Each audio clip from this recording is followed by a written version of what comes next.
Hello dear student, good morning to all of you. I hope all of you are fine and all of you are doing well.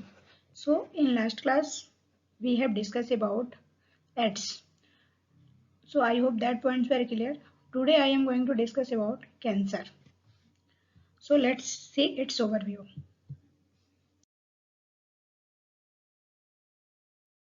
We will discuss here cancer, types of tumor and diagnosis of cancer. So let's see in detail. So cancer it is one of the most fair disease या एक बहुत ही भयानक रोग होता है and in the world and it is affected over 11 lakh people every year in India और India में लगभग 11 लाख पीपल प्रत्येक ईयर क्या होते हैं अफेक्टेड होते हैं by cancer. So it is very fair disease in the world and almost 11 lakhs people in every year in India is affected by this disease. Worldwide, more than 10 million people succumb to this disease every year. और यदि हम world की बात करें, ठीक है, तो पूरे वर्ल्ड में लगभग 10 मिलियन पीपल्स इस बीमारी से क्या होते हैं प्रत्येक साल अफेक्ट होते हैं. Every year affect. In human cell differentiation and proliferations are highly manipulated and regularized by the cell division mechanism. इसमें क्या होता है कि जब किसी व्यक्ति को कैंसर होता है तो उस समय जो उनकी सेल का डिवीजन होता है वो बहुत ही फास्ट होता है. ठीक है, वो इतनी फास्ट होती है कि we can't prevent them. Uncontrol cell division occurs when a process called contact inhibition.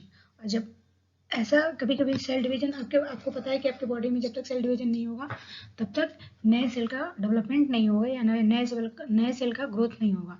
So in that way तो उस समय क्या होता है कि जो आपके नॉर्मल सेल डिवाइड करते हैं तो उनका एक प्रॉपर सीक्वेंस होता है, एक प्रॉपर टाइमिंग होती है और एक लिमिटेशन होता है कि इतने टाइम में इतना डिवीजन होना है. That is fix. बट यही यदि कैंसर सेल डिवाइड करते हैं तो वो क्या होता है, it is impossible to prevent them. So uncontrolled cell division अगर जब uncontrolled cell division होता है तो उस प्रोसेस को हम क्या कहते हैं contact inhibition. उस प्रोसेस को क्या कहते हैं contact inhibition. In healthy organism during this process when cell come in contact with other cells the process of cell replication cease. ठीक है, तो यदि हेल्दी ऑर्गेनिज्म की बात करें तो जब ये सेल क्या करता है रिप्लिकेट करता है, डिवीजन होता है, तो दूसरे जो आसपास का एरिया होता है वो भी अफेक्ट होता है और वहाँ पे नॉर्मल सेल डिवीजन क्या हो जाता है स्टॉप हो जाता है. जब ये सेल डिवीजन स्टार्ट जब कैंसर सेल डिवाइड शुरू करते हैं तो जो आसपास का एरिया है तो उसमें नॉर्मल जो सेल डिवीजन प्रोसेस होता है ये स्टॉप हो जाता है, रुक जाता है. You can see here this is the normal cell and this is the cancerous cell. You can see what are the major difference between the normal cell and cancerous cells. It is very dangerous and it is very toxic to the human beings. So this is the introduction of cancer cell. I mean cancer. Now moving to the next point. Let's see types of tumor. So tumor is classified in one of these three types based on its ability to undergo metastasis. Metastasis का मतलब होता है फैलना. Metastasis का मतलब क्या होता है फैलना.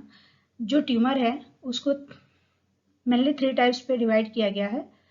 उसके फैलाव के बेसिस पे, उसके मेटास्टेटिस के बेसिस पे ट्यूमर्स को 3 पार्ट्स में डिवाइड किया गया है. पहला है benign tumours. Benign tumours These tumors are localized at a particular location in the body. जो बेनाइन ट्यूमर है वो जिस एरिया में होता है उसी एरिया में वो रहता है, इधर उधर फैलता नहीं है, एक पर्टिकुलर लोकेशन में हुआ है. ठीक है, तो वो उसी जगह क्या रहेगा स्टॉप रहेगा और उस एरिया के सेल को क्या करेगा डैमेज करेगा.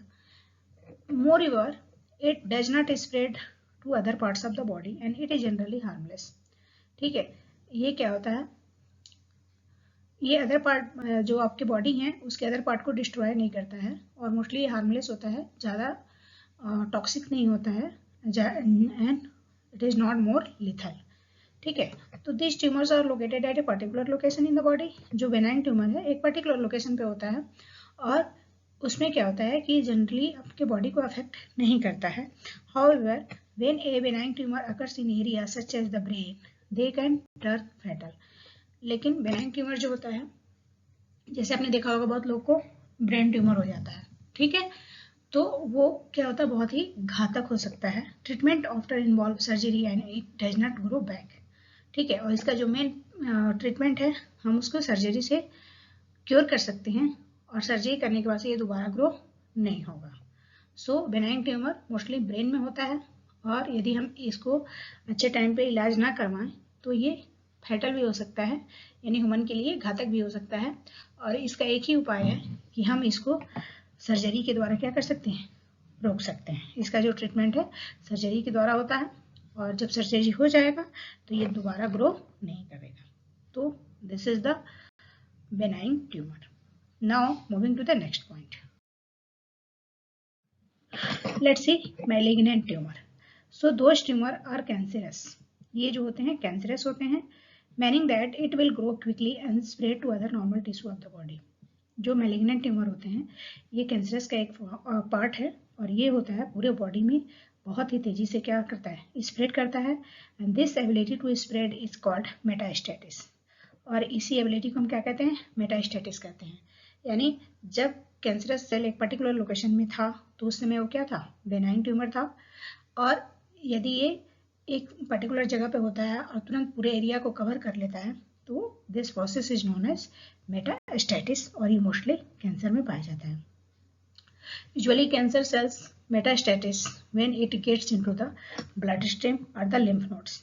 और ये तभी फैलता है जब ये ब्लड में क्या हो जाता है, मिक्स होता है।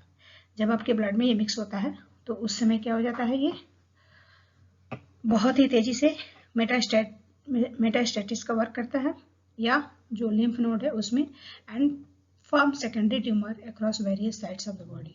और ये तो प्राइमरी ट्यूमर है, इसके साथ साथ जब ये पूरे एरिया को अफेक्ट करता है तो सेकेंडरी ट्यूमर का फॉर्मेशन होने लगता है। Now pre malignant tumour. अब प्री मतलब पहले, जो मैलिग्नेंट ट्यूमर है उसके पहले का जो प्रोसेस है वो क्या कहलाता है, प्री मैलिग्नेंट ट्यूमर।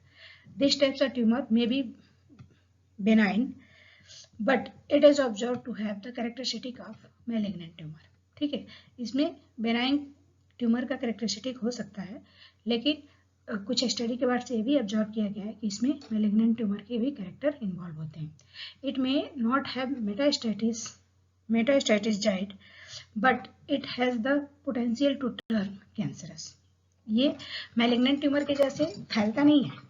जो प्री मैलिग्नेंट ट्यूमर है वो क्या होता है, बेनाइन ट्यूमर के जैसा होता है, लेकिन ये क्या करता है, ये मैलिग्नेंट ट्यूमर के जैसे ज़्यादा फैलता नहीं है, लेकिन ये क्या होता है बाद में चल के ये कैंसरस के फॉर्म में चेंज हो जाता है। जब ये लॉन्ग टाइम तक आपके बॉडी में एग्जिस्ट करेगा तो उस समय कैंसरस का रूप ले लेगा। In the other word, a pre-malignant tumor is a type of tumor that has increased risk of becoming cancer। आप प्री मैलिग्नेंट ट्यूमर को कह सकते हो कि इससे कैंसर होने के चांसेस ज़्यादा होते हैं। Benign tumours become pre malignant and eventually malignant. जो बेनाइन ट्यूमर है वही प्री मैलिग्नेंट ट्यूमर भी हो जाता है और मैलिग्नेंट ट्यूमर भी हो जाता है। This is depend upon the situation and this is depend upon the area. ठीक है, so this is the 3 main types of tumour, benign tumour, malignant tumor and pre-malignant tumor। I hope these points are clear. Now moving to the next point. Let's see what are the main difference between benign and malignant tumors। इसमें जो इनका जो grow होता है वो slow होता है, malignant में फास्ट होता है। ये कैप्सुलेटेड होते हैं, ये नॉन कैप्सुलेटेड होते हैं। कैप्सुलेटेड के मतलब पर्टिकुलर एरिया में होते हैं और ये जो होता है पूरे एरिया को अफेक्ट करता है। ये नॉन इन्वेसिव होते हैं, ये किसी दूसरे सेल को इन्वेड नहीं कर सकते हैं और ये क्या करते हैं, आसपास के एरिया को पूरे तरीके से इन्वेड कर सकते हैं। डू नॉट मेटास्टेटिस, ये फैलता नहीं है, लेकिन जो मैलिग्नेंट ट्यूमर है ये फैलता है। वेल डिफ्रेंशिएटेड, ये क्या होते हैं, इनको आइडेंटिफाई किया जा सकता है, बट ये जो होते हैं पुअरली डिफ्रेंशिएटेड होते हैं, इनका कोई आइडेंटिटी नहीं होता है। सफिक्स उमा, ठीक है, इसमें सफिक्स जो है ओमा, फाइब्रोमा, ये क्या है, बेनाइन ट्यूमर का एग्जाम्पल है। And suffix carcinoma, that is the sarcoma. ठीक है, सो these are the main difference between benign and malignant tumors. Now moving to the next point. Today we have discussed about different types of what is cancer, then types of tumor. In next class we will discuss about how we can prevent the cancerous disease in the human beings या in living organism. So thanks, stay safe, stay happy, stay connected. Thank you.